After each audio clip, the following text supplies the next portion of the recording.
వైఖరి, మేనేజ్మెంట్ మొండి వైఖరి. వెంటనే ఇన్సెంటివ్ చెల్లించాలి, వెంటనే ఇన్సెంటివ్ చెల్లించాలి. మిత్రులారా, ఈ ఆర్థిక సంవత్సరం నుంచి కొత్త ఇన్సెంటివ్ స్కీమ్ తీసుకొస్తామని చెప్పేసి యాజమాన్యం ఒక తప్పుడు తరగల ఇన్సెంటివ్ స్కీమ్ తీసుకొచ్చింది. దానిలో ఒక ఈఏబి ఉంటే ఇన్సెంటివ్ జీరో అయిపోతుందని చెప్పేసి కొత్త ఇన్సెంటివ్ స్కీమ్ లో ప్రతిపాదన చేశారు. అట్లాగే ఏదన్నా ప్రమాదవశాత్తు ఒక ఫ్యాటల్ యాక్సిడెంట్ జరిగి ఆ ఫ్యామిలీకి మన సిఐ2 ఒప్పందం ప్రకారం బేసిక్ డిఏ ఇచ్చినా ఒకవేళ జాబ్ ఇచ్చినా ఇన్సెంటివ్ 20% కోత అంటాడు. అదే 2 జరిగితే ఆ డిపార్ట్మెంట్ లో 40% కోత అంట ఇన్సెంటివ్.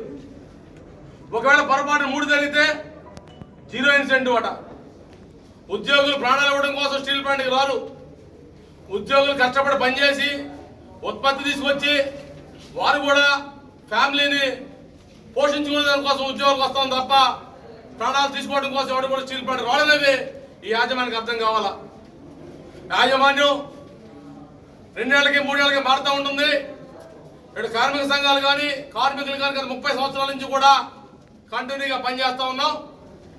ఇన్సెంటివ్ స్కీమ్ అంటే ఏంటో, ఈఏబిఎస్ ఇన్సెంటివ్ స్కీమ్ అంటే పంచాయతీ చదువుకునే టైంలోనే దాన్ని వ్యతిరేకించి పోరాడే సిఐటియు తోకముడుతున్న యాజమాన్యం పక్కకు పోయింది. మరలా అప్పుడు యాజమాన్యం ఒక ఈఏబి పడితే ఇన్సెంటివ్ అని చెప్పేదానికోసం ప్రయత్నం చేసింది. ఇవన్నీ కూడా 6 పాయింట్లతో కూడిన అభ్యంతరాలని నెల క్రితమే ఈ యాజమాన్యానికి సిఐటి ఇచ్చింది, సిఐటి మిత్రపక్షాలు.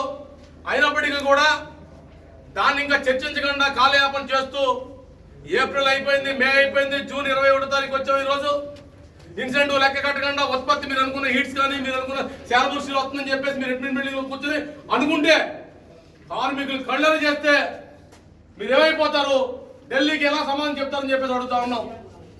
మొన్న 17వ తారీఖున 27 డిపార్ట్మెంట్లో మొత్తం హెచ్ఓడీల ధర్నాలు మీరందరూ కూడా నిర్వహించారు. తద్వారా హెచ్ఓడీలకి ఉత్తరాలు ఇవ్వడం జరిగింది. ఆ హెచ్ఓడీలు మొత్తం కూడా ఉత్తరాలని ఈడోస్ గారికి ఫార్వర్డ్ చేశారు. యాజమాన్యం పరుగులు ఎడతా ఉంది. ఓపెనింగ్లకి ఎక్కడ తగ్గడం లేదు, వారి పనులు ఎక్కడ ఆపడం లేదు. ఇన్సెంటివ్ లెక్కలు చూడడానికి ఖాళీ లేదట. కార్మికుడు ఏప్రిల్ 3వ తారీఖు నుంచి అందరికీ ముందుగా ధన్యవాదాలు. ఏదైతే యాజమాన్య ఇన్సెంటివ్ పైన అనేక దఫాలుగా మనం చెప్పడం జరిగింది. మరి రానున్నటువంటి కాలంలో ఇన్సెంటివ్ కానీ యాజమాన్యం చెల్లించకపోతే తీవ్ర పరిణామాన్ని ఎదుర్కోవాల్సి వస్తుందని చెప్పి ఈ యొక్క నిరసన కార్యక్రమంలో యాజమాన్యానికి తెలియజేయడం జరుగుతుంది. ఇక్కడికి వచ్చేసినటువంటి కార్మికులందరికీ గుర్తింపు యూనియన్ మిత్రపక్షాల తరఫున ధన్యవాదాలు తెలుసుకుంటూ సెలవు తీసుకుంటాం. Thank you Apparao. ఇప్పుడు కర్ణ సత్యారావు పిఎండి సబ్జెక్టులు మాట్లాడడానికి కోరుతున్నాం. సభాధ్యక్షుడు మన యూనియన్ అధ్యక్షుడు అయోధ్యరామ్ గారికి, పెద్దలు రామారావు గారు, వైద్య దాస్ గారు, శివాచలం అందరికీ, సంజయరావు గారికి, అప్పారావు గారికి అందరికీ ముందుగా నమస్కారాలు. మరి ఈ విషయం అనేది మేనేజ్మెంట్కి గత 2 నెలల నుంచి కూడా గుర్తింపు కూటంగా మనం చెప్పడం జరుగుతుంది. మరి 17వ తారీఖున కూడా మన అయోధ్యరామ్ గారు చెప్పినట్టుగా అన్ని డిపార్ట్మెంట్లో మా ట్రాఫిక్ డిపార్ట్మెంట్ సంబంధించి వైద్య దాసు, మీ అందరికీ గురునాథరావు వీళ్ళందరూ కూడా ఆ రోజు కూడా బాగా చక్కగా యూనియన్ ఫిలిం మేరకు చక్కగా చేయడం జరిగింది. ఆ రోజు హెచ్ఓడి గారికి వెళ్ళి లెటర్ కూడా ఇవ్వడం జరిగింది. మరి వెంటనే ఈడీ వైస్ గారు కలెక్ట్ చేసుకొని మరి రేపు 21 ఇవాళ ఆల్రెడీ 21 అయిపోయింది. 2 రోజుల్లో ఏదో నిర్ణయం చేయకపోతే భవిష్యత్తులో ఏది జరిగినా మేనేజ్మెంటే బాధ్యత వహించాలని కోరుకుంటూ సెలవు తీసుకుంటున్నారు. ఏఐసిటి నాయకులు అధ్యక్షులు అధ్యక్షులు అయోధ్యరామ్ గారు, గొప్పల పౌరులు రామారావు గారు, సింహాచలం గారు, ప్రస్తుతం ఒక 10 నిమిషాలు అయిపోద్ది. కార్యదర్శి దాస్ గారు, కార్మిక సోదరులారా, మిత్రులారా, ఈ ఇన్సెంటివ్ సమస్య ఎప్పటి నుండి అలా సాగుతూ ఉన్నా సరే గుర్తింపు యూనియన్గా మనం అందరం కలిసి గత 2 సంవత్సరం నుండి మనకు ఇబ్బందులు పెట్టినా మధ్యలో మన ఇబ్బందులు జరిగింది. పోయిన నెల ఇవ్వకుండా మేనేజ్మెంట్ నాశకం చేస్తూ ఉంది. దీనికి కారకులు ఎవరు అన్నది మనందరం ముందే గుర్తించవచ్చు. ఎందుకంటే మనం వెళ్ళి ఏదో బాబు ఇవ్వండి మాకు ప్రొడక్షన్ చేస్తున్నామని మనం మాట్లాడితే మిగతా వాళ్ళు వెళ్ళి మేము మీరు ఇస్తే మాకు ప్రాబ్లం వస్తుందన్న టైప్లో వాళ్ళు మాట్లాడడం జరుగుతూ ఉంది. మరి ఈయన వెళ్ళిపోతే కొత్త ఆయన వచ్చినప్పటికీ ఏమవుతుందో తెలియదు. కానీ ఈడీ వర్స్ గారు మాత్రం తక్షణమే ఈ నెల పోయిన నెలది 2 నెలల ప్రొడక్షన్ ఇన్సెంటివ్ తక్షణమే రిలీజ్ చేసి కార్మికులందరికీ ఇవ్వాలని, ఇవ్వని పక్షంలో ఏ నిర్ణయం తీసుకున్నా సరే అది మేనేజ్మెంట్దే బాధ్యత అవుతుంది తప్ప కార్మికులది కాదని మనం చేస్తూ మీ దగ్గర సెలవు తీసుకున్నాను. మిత్రులారా, మన సిఐటి నగర ఉపాధ్యాయుడు రామారావు గారు మాట్లాడతారు. అధ్యక్ష, అలాగే ఈ ధర్నాలో పాల్గొంటున్నటువంటి గుర్తింపు యూనియన్ సంఘాలు, గుర్తింపు యూనియన్ నాయకులు, అలాగే మిత్రపక్షాలకి అందరికీ కూడా ముందుగా నా నమస్కారాలు. సరే, ఇన్సెంటివ్ సమస్య మీద గత నెల రోజుల నుండి కూడా స్టీల్ ప్లాంట్ కార్మిక వర్గం అంతా కూడా ఎదురు చూస్తూ ఉంది. మరి ఏమైనా ప్రొడక్షన్ తగ్గిందా అంటే ప్రొడక్షన్ రోజు రోజుకు కూడా పెరుగుతూ వస్తూ ఉంది, అనేక శిఖరాలని అందుకుంటూ ఉంది. మరి ఇన్సెంటివ్ ఎందుకు ఇవ్వట్లేదు అనేది మన ముందున్నటువంటి ప్రశ్నగా ఉదయిస్తూ ఉంది. ఎందువల్లంటే ఈరోజు ఇన్సెంటివ్ సమస్య కార్మికుల సమస్యగా మేనేజ్మెంట్ కానీ కొన్ని కార్మిక సంఘాలు కానీ చూడడం లేదు.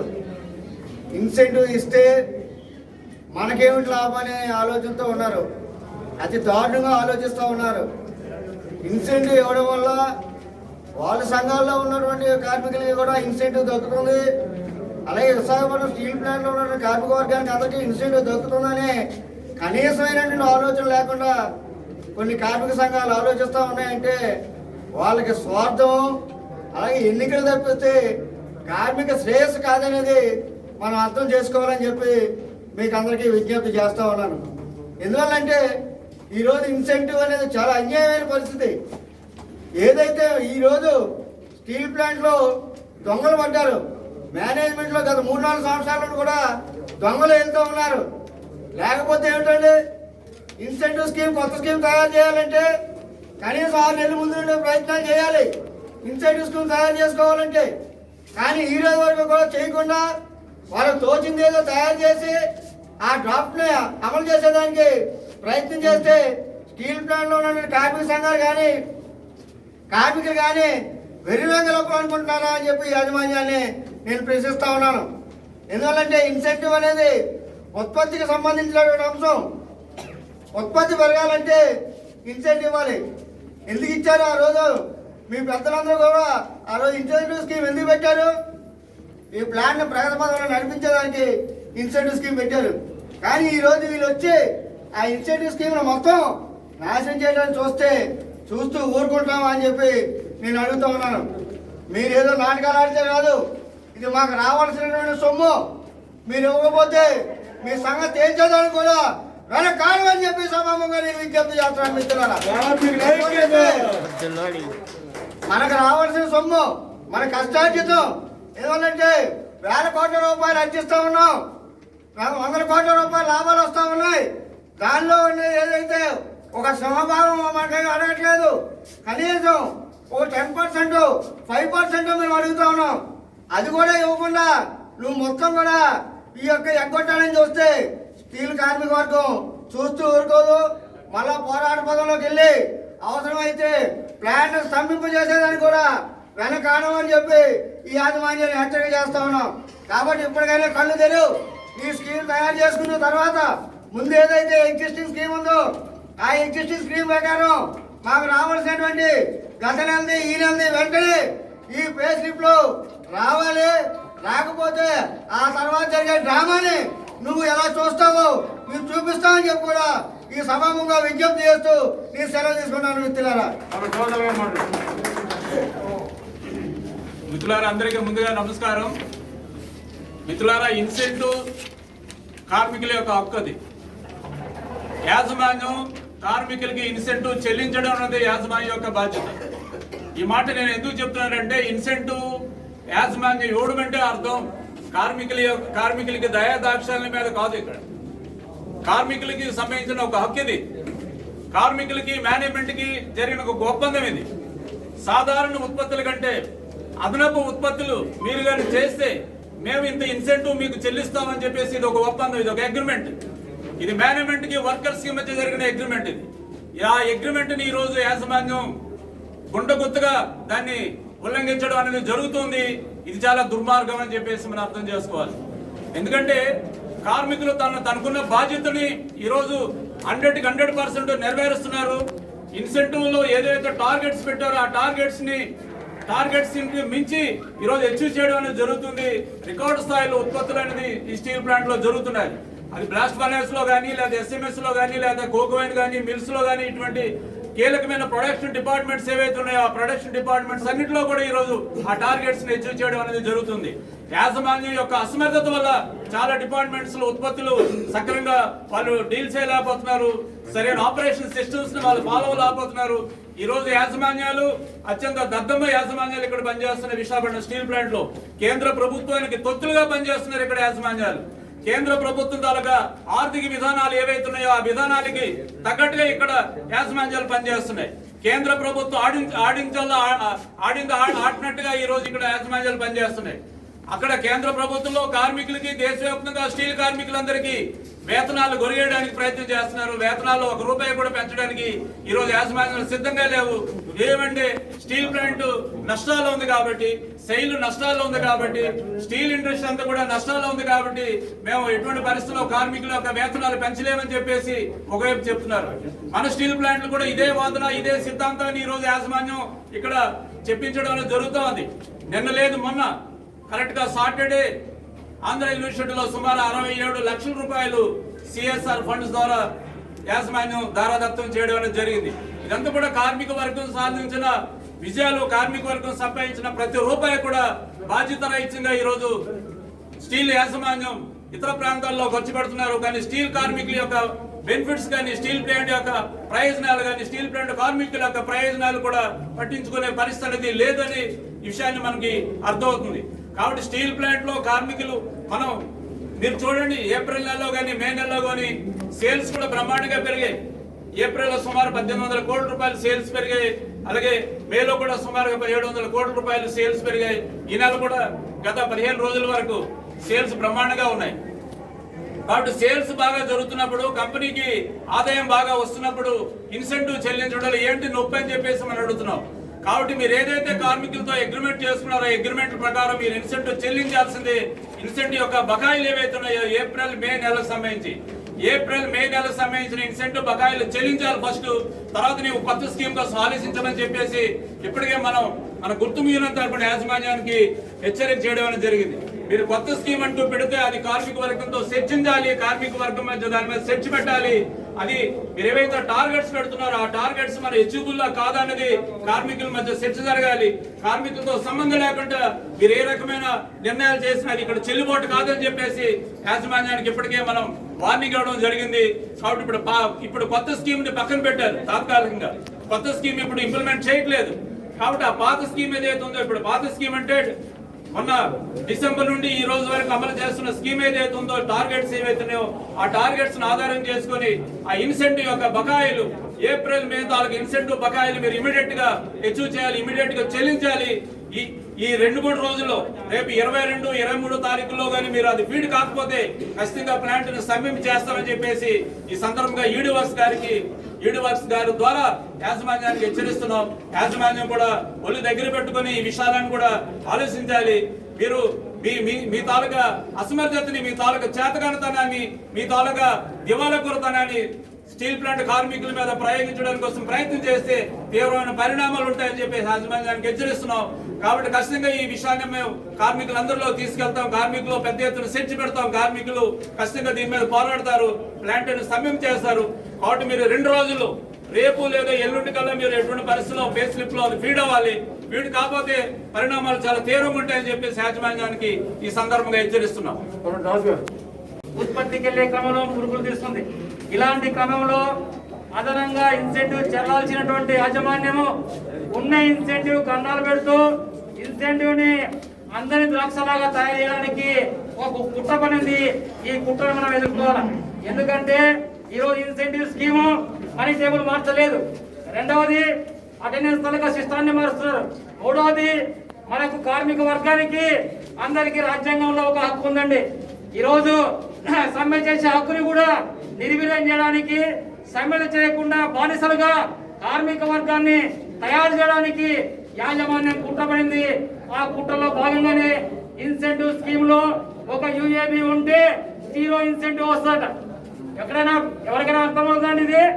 ఎందుకంటే ఒక కార్మికుడు గతంలోనే మనం కోర్టుకు వెళ్ళాం, ఒక రోజు యూఏబీ అయితే ఆ రోజుకి ఇన్సెంటివ్ లెక్క కట్టి ఆ రోజు మాత్రమే ఇవ్వని కార్యక్రమం ఉంది. కానీ ఇప్పుడు ఈ పరిస్థితి ఏంటి? మొత్తంగా ఇన్సెంటివ్ అనేది 0 ఇన్సెంటివ్ వస్తాయి. అంటే మనం ఇప్పటి వరకు కూడా సమ్మె హక్కు ఏదైతే ఉందో, మన సమస్యలు, మన వేతన ఒప్పందము, మనం ప్రైవేటీకరణ వ్యతిరేకంగా పోరాటాలు కూడా రాబోయే కాలంలో అనగదొక్కడానికి, అణిచివేయడానికి కేంద్ర ప్రభుత్వం అండదండలతో స్టీల్ యాజమాన్యం అనేది కుట్రపడింది. ఆ కుట్రలో భాగంగా ఇన్సెంటివ్ లో మార్పులను అర్థం చేసుకోవాలి. కాబట్టి రాబోయే కాలంలో ఏదైతే హక్కు ఉందో ఆ హక్కుని ఇన్సెంటివ్ ఫిక్స్ కాదు, మా హక్కు ఉత్పత్తికి అనుగుణంగా ఇన్సెంటివ్ పెంచాలి. మీరు ఏవైతే కండిషన్ పెట్టారో కండిషన్ తీసేయాలి. అంతవరకు పాత సిస్టమ్ లో ఏదైతే ఉందో, పాత ఇన్సెంటివ్ స్కీమ్ ప్రకారము ఈ 2 నెలల తనక ఇన్సెంటివ్ అమౌంట్ అనేది నెక్స్ట్ మంత్ పే స్లిప్ లో రావాలి. లేదంటే మాత్రం రాబోయే కాలంలో డిపార్ట్మెంట్ వారిగా జరిగే ఆందోళనకి యాజమాన్యమే బాధ్యత వహించాలని హెచ్చరిస్తూ ముగిస్తున్నాను. మన చిత్రానికి ఇప్పుడు ధర్నా అనేది లోపలికి అంటే కోవిడ్ బాగాలేదు కాబట్టి ఈడీఓస్ గారిని, అలాగే సీజీఎం పర్సనల్ శ్రీనివాస్ గారిని, ఇతర అధికారులు ఎంఎస్ డిపార్ట్మెంట్ నుంచి కూడా వచ్చున్నారు, మేనేజ్మెంట్ సర్వీసెస్ నుంచి కూడా వచ్చున్నారు. అందరినీ కూడా స్వాగతం పలుకుతూ, గత 30 సంవత్సరాల్లో ఎప్పుడు లేనున్నటువంటి బాధ్యతారహితంగా యాజమాన్యం ఉందని తెలియజేస్తాం సార్. ఏప్రిల్ 1 నుంచి ఉత్పత్తి తీయడం మొదలు పెట్టాం, జూన్ 21కి వచ్చాం. ఈ రోజు కూడా ఇన్సెంటివ్ లెక్కలు కట్టడం అనేది మీకు సాధ్యం కాలేదు. మొన్న 17వ తారీఖున 26 డిపార్ట్మెంట్ కూడా ధర్నాలు చేసి మెమోండ్ ఇచ్చేస్తారు, యాజమాన్యం చదవం లేదు. ఉన్నత యాజమాన్యం వారు చేసేటువంటి కార్యక్రమాలు దేనికి అడ్డు లేదు. Least bothered about the incentive. కాబట్టి దీన్ని రేపు ఒక రోజు అవకాశం ఇస్తా ఉన్న యాజమాన్యానికి, ఎల్లుండ పొద్దున్న కల్లా ప్లాంట్ లో ఎన్ని చోట్ల ఏం జరుగుతాయనే దానికి బాధ్యత డైరెక్టర్లు, ఎగ్జిక్యూటివ్ డైరెక్టర్లు, చైర్మన్ గారి బాధ్యత తెలియజేయడం మేము వచ్చాం. దాని మీద మీరేం చెప్పదలుచుకుంటే చెప్పి మీ న్యాయ చెప్పడం ముందు పోతుంది. మా ఉద్దేశం అంటే ఏంటి లేదు సార్, మీరు మొత్తం ప్లాంట్ తాలూకా వర్క్స్ తాలూకా హెడ్ అంటే వివిధ డిపార్ట్మెంట్ తాలూకా ఫంక్షనింగ్ అవ్వచ్చు, ఉత్పత్తి అవ్వచ్చు, డైరెక్ట్ గా మీరు మాకు ప్రత్యక్షంగా సంబంధం ఉంది. కాబట్టి ఆ దృష్టి అంటే మీ దగ్గర ఈ కార్యక్రమం చేస్తున్నాము. ఈ కార్మికుల తాలూకా అసంతృప్తిని అనేది పై స్థాయికి తీసుకెళ్ళాలి. ఇలాంటి మేరకు ఇమీడియట్ గా 2 నెలల తాలూకా ఇన్సెంటివ్ పే స్లిప్ లో రావాలని కోరుతున్నాం అండి. డియర్ ఫ్రెండ్స్, అంటే మిమ్మల్ని అందరినీ కూడా ఏదో ఒక విధంగా ఇబ్బంది పెట్టాలన్న ఇది మాత్రం ఎవరికీ లేదు. ఖచ్చితంగా అందరూ కలిసి ఉంటేనే ఈ ప్లాంట్ ఏదైతే ఉందో అది ముందు అంటే ప్రొడక్షన్ పరంగా కానీ ఒక వెల్ఫేర్ మెజర్స్ కానీ ఏదైనా సరే ముందుకు తీసుకెళ్ళడం జరుగుతుంది.